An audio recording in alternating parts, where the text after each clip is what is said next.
আসসালামু আলাইকুম। Hello everyone, this is তাস and welcome back to my YouTube video.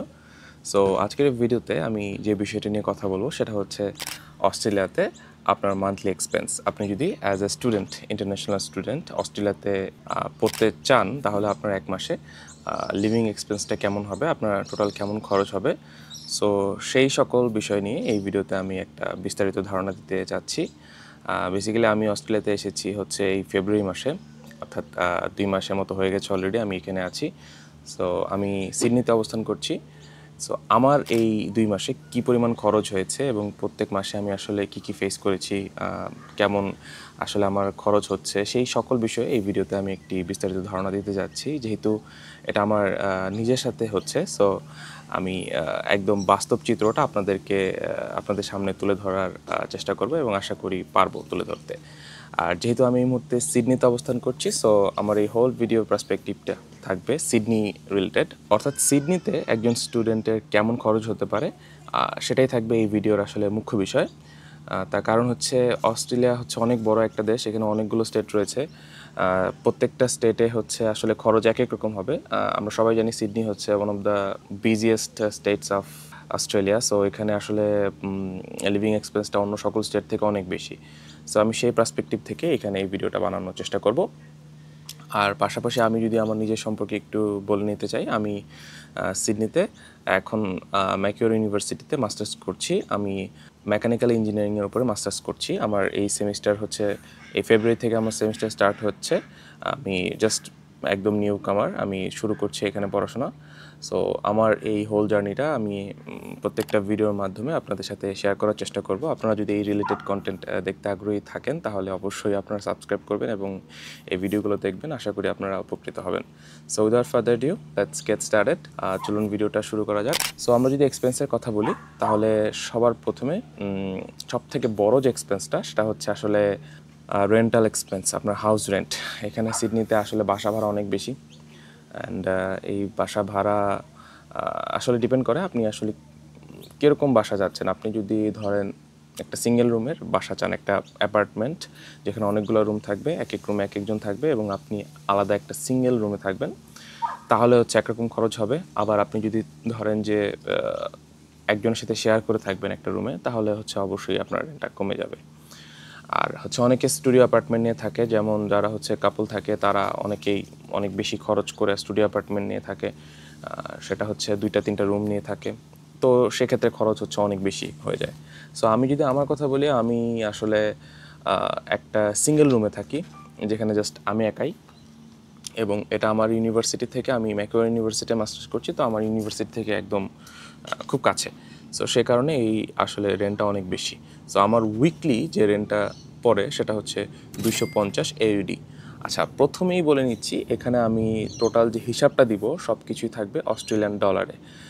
আমরা যেহেতু এখানে অস্ট্রেলিয়ান ডলারেই খরচ করব, সেই তো আমাদের অস্ট্রেলিয়ান ডলার সম্পর্কে ধারণা নেওয়াটাই বেটার বলে আমি মনে করি। আর পাশাপাশি আপনি যদি বাংলাদেশি টাকায় কনভার্ট করতে চান, তাহলে আপনি খুব ইজিলি কিন্তু সেই টাকাটা বাংলাদেশের টাকায় কনভার্ট করে নিতে পারেন। বাংলাদেশে এখন অস্ট্রেলিয়ান $1 সমান বাংলাদেশে হয়তো 75-80 এর ভিতরেই হচ্ছে আপ ডাউন করে। পাশাপাশি আরেকটা বিষয় হচ্ছে, এখানে সকল খরচ হচ্ছে উইকলি বেসিসে হয়, অর্থাৎ আপনাকে পেমেন্টও করবে উইকলিতে, আপনার রেন্টও দিতে হবে উইকলি, সব কিছু উইকলি হয়। সো আমি উইকলি খরচটাই দিচ্ছি এবং এরপরে এটাকে আমরা 4 দিয়ে গুণ করলে অটোমেটিক হচ্ছে মান্থলি এক্সপেন্সটা পেয়ে যাব। সো আমার যে খরচটা বললাম হাউস রেন্ট, সেটা হচ্ছে 250 AUD। এটা অনেক বেশি আমাকে দিতে হচ্ছে, বিকজ আমি একটা সিঙ্গেল রুম এবং আমার ইউনিভার্সিটির কাছাকাছি আছি। আর আপনি যদি এক রুমে 2জন থাকেন, মানে শেয়ার করে থাকেন, তাহলে এটা অনেকটাই কমে যাবে। ক্ষেত্র বিশেষে সেটা 150 থেকে 200-র ভিতরে আপ ডাউন করবে। সো সেক্ষেত্রে আপনার এক্সপেন্সটা অনেকটাই কমে যাবে। সো আমি আমার হিসাবটাই দিচ্ছি, 250 হলো আমার হাউস রেন্ট। এর পরের যে এক্সপেন্সটা সেটা হচ্ছে আপনার খাওয়া। সেটাও ভ্যারি করে আসলে আপনি কেমন খাওয়া দাওয়া করছেন, বা আপনি কি বাইরে খাবেন নাকি বাসায় রান্না করে খাবেন। সো নর্মালি যেটা করে ইন্টারন্যাশনাল স্টুডেন্টরা, তারা কেউ আসলে বাইরে খাওয়া দাওয়া করে না, রান্না করে ঘরের ভিতরেই খাওয়া দাওয়া করে। কারণ বাইরে খাওয়া দাওয়া করতে গেলে সেটা আসলে অনেক বেশি খরচ হয়ে যাবে, সেটা নর্মালি কেউ করে না। সো আপনি যদি নিজে রান্না করে খাওয়া দাওয়া করেন, তাহলে হচ্ছে আপনার খরচটা যেটা দাঁড়াবে সেটা সেটাও ডিপেন্ড করবে আপনি আসলে কেমন খাওয়া দাওয়া করছেন। আপনি কি প্রত্যেক বেলাই হচ্ছে খুব রিচ খাওয়া দাওয়া করছেন কিনা, বা আপনি কি একটা ব্যালেন্স খাওয়া দাওয়া করছেন, সেটার উপরে আসলে ডিপেন্ড করে। আমি যেটা করি পার্সোনালি সেটা হচ্ছে আমি খুব বেশি রান্না পারি না। আমি হচ্ছে বাসা থেকে আসার সময় মুরগি মাংস রান্না করা শিখেছি। সো আমি মাঝে মাঝে গরু মাংস, মুরগি মাংস, ডাল এইসবের উপর হচ্ছে এগুলো হচ্ছে রান্না করি। সো আমার যেই খরচটা পড়ে, আমি একটা মুরগির হচ্ছে কোলস, এখানে হচ্ছে একটা সুপার মার্কেট, বড় একটা সুপার মার্কেট, তো সেখান থেকে আমি মুরগির একটা প্যাকেট নিই। সেটা হচ্ছে আপনার 7 থেকে 8টা ডাম্পস্টিক থাকে। সেই ডাম্পস্টিকগুলো আপনার সেই পুরো বক্সটা যদি আমি কিনি, সেখানে আমার খরচ হয় হচ্ছে $8 মতো। সো সেই $8 নিয়ে আমার হচ্ছে আমি বলবো হাফ উইক চলে যায়। মানে উইকে আমার 2বার সেটা কিনা লাগে। তো $8 করে $16 আমার মুরগি মাংসে যায়। আর সাথে তো আমি রাইস কিনেই রেখেছি। রাইস হচ্ছে আপনার ধরেন আমি যদি $10-12 দিয়ে একবার কিনি, তাহলে 1 মাস হচ্ছে চলে যায়, 5 কেজির মতো ওটা চলে যায়। আর সাথে ডাল, টুকটাক খরচ, এই টুকটাক জিনিসপাতি, যেমন হচ্ছে আপনার পেঁয়াজ, টমেটো, মানে রান্না করা যেসব জিনিসপাতি লাগে, প্লাস হচ্ছে আমি ওই সকল হচ্ছে স্পাইসেস অ্যান্ড হচ্ছে মশলা জাতীয় যা জিনিস আছে সব কিছু একবারে কিনে নিয়ে ফেলেছি। সো এখন আর খরচ পড়ছে না। অ্যান্ড হচ্ছে আবার এই খাবার দাবারের মানে এই হচ্ছে আপনার লাঞ্চ ডিনার গেল, বাট এর পাশাপাশি আরও কিছু খাবার দাবার আপনার হচ্ছে স্ন্যাক্স জাতীয় খাবার দাবার রয়েছে। তো আমি সেগুলোর মধ্যে যে জিনিসটা হচ্ছে সব থেকে বেশি কিনি, সেটা হচ্ছে আপনার সব থেকে বেশি ইম্পর্টেন্ট যেটা হচ্ছে এখানে দুধ। মিল্ক হচ্ছে এখানে অনেক কম দাম। আমি যেমন হচ্ছে 2 লিটার দুধ কিনি হচ্ছে মাত্র $3 দিয়ে। সেটা আমার মোটামুটি 1 সপ্তাহ বা মানে সপ্তাহে 2বার কিনলে আমার এনাফ। তো সেটা হচ্ছে অনেক বড় একটা সেভিংস, কারণ এখানে দুধের দাম অনেক কম। এরপরে আরও কিছু ফলমূল রয়েছে যেগুলো আমি হচ্ছে এখানে 2 মাসে খুঁজে বের করেছি, এবং যেগুলোর দাম অনেক কম। যেমন হচ্ছে আপেলের দাম অনেক কম। 1 কেজি আপেল এখানে আপনার পাবেন $3.5 থেকে আপনি $4.5 ভিতরে আপ ডাউন করে। আঙ্গুরের দাম অনেক কম, সেটাও হচ্ছে আপনার এই $3.5 থেকে $4.5 ভিতরে আপ ডাউন করে কেজি। এরপরে হচ্ছে কলার দামটা হচ্ছে একটু বেশি, বাট স্টিল আমি কলাটা কিনি। সো আমি আপেল, আঙ্গুর, কলা, দুধ, এই জিনিসগুলো হচ্ছে বেশি এখানে খাওয়ার চেষ্টা করি। এরপরে হচ্ছে পাশাপাশি আমি বিস্কিট হচ্ছে কিনে রাখি। তারপর হচ্ছে এখানে সিরিয়াল পাওয়া যায়, যেটা দ্বারা আমি সকালে নাস্তা করি। সেটা হচ্ছে দুধের সাথে মিশিয়ে জাস্ট খেয়ে নিলে আপনার সকালে নাস্তাটা হয়ে যায়। সেটাও মোটামুটি দাম কমই আছে। তো এই সব কিছু মিলে আর আপনি যদি সপ্তাহে ধরেন যে মুরগি মাংস তো সবসময় খাবেন না, মাঝে মাঝে গরু মাংস খাবেন, আপনি যদি বিরিয়ানি রান্না করেন সেটাও খাবেন। তো সব কিছু মিলে আপনি যদি খুব ভালোভাবে খাওয়া দাওয়া করেন সপ্তাহে, আপনার আমি বলবো $100 হচ্ছে ম্যাক্সিমাম। এর বেশি আসলে খরচ হবে না, যদি না আপনি বাইরে না খান, আপনি যদি ঘরেই খান সেক্ষেত্রে আর কি। তো আমার সবসময় $100 নিচেই থাকে, $100 উপরে এই পর্যন্ত কখনো যায়নি। সো এরকমই আর কি, $100 মতো আমি ধরে রাখলাম। তো এর আগে ছিল হাউস রেন্ট 250, এরপরে হচ্ছে আপনার এখন খাওয়া দাওয়া 100, এই হচ্ছে $350। এটা হচ্ছে প্রাইমারি, মানে সব থেকে বড় খরচ। এরপরে আরও কিছু খরচ রয়েছে। আপনি ট্রাভেল করবেন, রাইট? তো ট্রাভেল করার জন্য আপনার মেট্রো, আপনার হচ্ছে পাবলিক বাস, এগুলো যদি ইউজ করেন তো সেটা একটা খরচ রয়েছে। তো সেটার যে খরচটা, সেটা সিস্টেম হচ্ছে আপনি এখানে ওপাল কার্ড পাওয়া যায়, সেই ওপাল কার্ড কিনে নিলে সেখানে যদি আপনি টাকা ভরে খরচ করেন, তাহলে হচ্ছে আপনার উইকলি ম্যাক্সিমাম $50 পর্যন্ত তারা কেটে নেবে। এর বেশি তারা কাটবে না। আপনি ধরেন যে যদি $60 খরচ হয়ে যায়, তারপর হচ্ছে $50 কাটবে। আবার যদি $40 খরচ হয়, তাহলে $40, মানে 50টা হচ্ছে লিমিট। সো আপনি একবারে $50 ভরে রাখলে আপনার সারা উইক হচ্ছে আর কোনো প্রবলেম নেই। এটা শুধু ওপাল কার্ডে না, আপনি যদি আপনার ডেবিট কার্ড বা ক্রেডিট কার্ড দিয়ে খরচ করেন তাহলেও সেম। সো আমি উইকলি ট্রান্সপোর্টেশন কস্ট $50 ধরলাম, তাহলে হচ্ছে 350 আর হচ্ছে 50, এই হচ্ছে $400।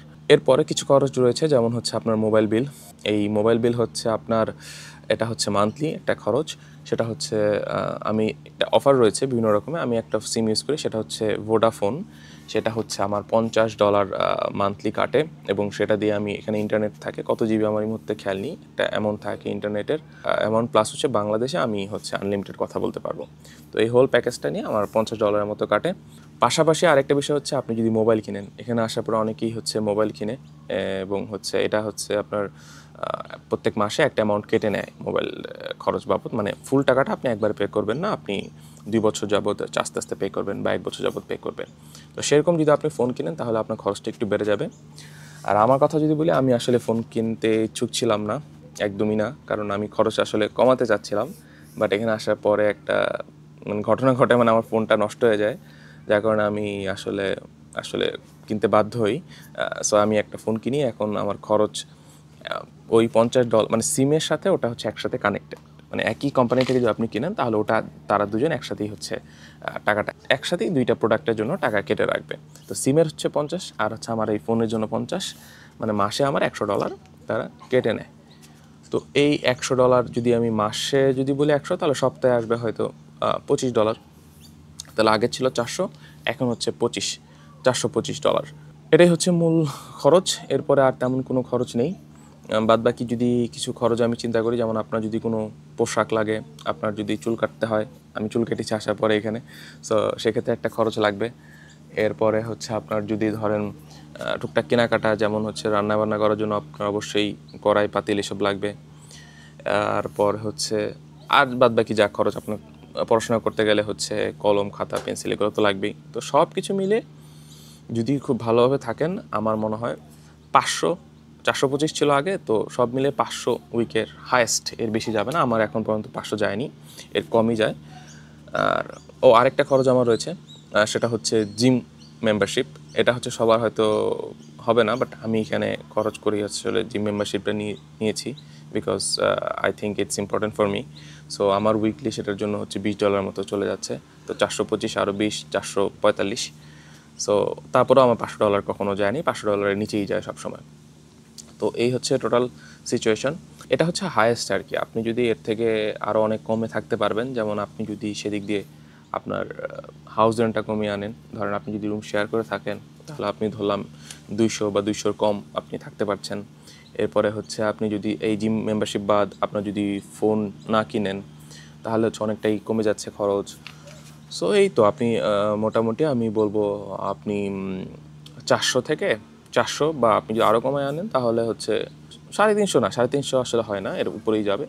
এই তো 400 থেকে 500-র ভিতরে আপনি হচ্ছে টোটাল জিনিসটা হচ্ছে কমপ্লিট করতে পারবেন বলে আমি মনে করি। এটা হচ্ছে আপনার লিভিং এক্সপেন্স। এটাই শুধু না, এর পাশাপাশি কিন্তু আরও কিছু রয়েছে, যেমন আপনার টিউশন ফিটা ম্যানেজ করতে হবে। সো সেই জিনিসটা নিয়ে আমি এই ভিডিওতে আলোচনা করব না, কাজ টিউশন ফিটা হচ্ছে এক একজন এক এক রকম। এটা 10,000 থেকে 15, 16, 18,000 পর্যন্ত ভ্যারি করে, সেমিস্টার ফি আর কি। সো এটা নিয়ে আমি এই বিষয়ে এই ভিডিওতে এই বিষয়ে কথা বলতে চাচ্ছি না। আমি আপাতত লিভিং এক্সপেন্স নিয়ে কথা বলতে চাচ্ছি। তো এই হচ্ছে টোটাল অবস্থা। আপনার এক উইকের খরচ, এটাকে 4 দিয়ে গুণ করলে আপনি 2,000-এর মতো আসে, যেটা আমার ক্ষেত্রে বা ম্যাক্সিমাম মানুষের ক্ষেত্রে। তো সেটা হচ্ছে অনেক বেশি এক্সপেন্সিভ। সো এটা যদি আপনি ম্যানেজ করতে চান, আপনাকে অনেক বেশি পরিশ্রম করতে হবে, অনেক বেশি ইনকাম করতে হবে। অ্যান্ড নেক্সট ভিডিওতে আমি সেটা নিয়ে আলোচনা করছি যে আমার আসলে এখানে ইনকামটা কেমন, আমি কেমন ইনকাম করছি, অ্যান্ড এখানে একজন স্টুডেন্ট হচ্ছে সপ্তাহে কেমন ইনকাম করতে পারে, সেটা একটা ধারণা আমি নেক্সট ভিডিওতে দিতে যাচ্ছি। হয়তো এই ভিডিওর ডেসক্রিপশন বক্সে আমি সেই ভিডিওর লিঙ্কটাও দিয়ে রাখবো। সো আশা করি আপনারা এই ভিডিও দেখে উপকৃত হয়েছেন এবং সামনের ভিডিও দেখেও হয়তো উপকৃত হবেন। সো এই ছিল আজকের টোটাল বিষয়। See you next time, and thanks for watching.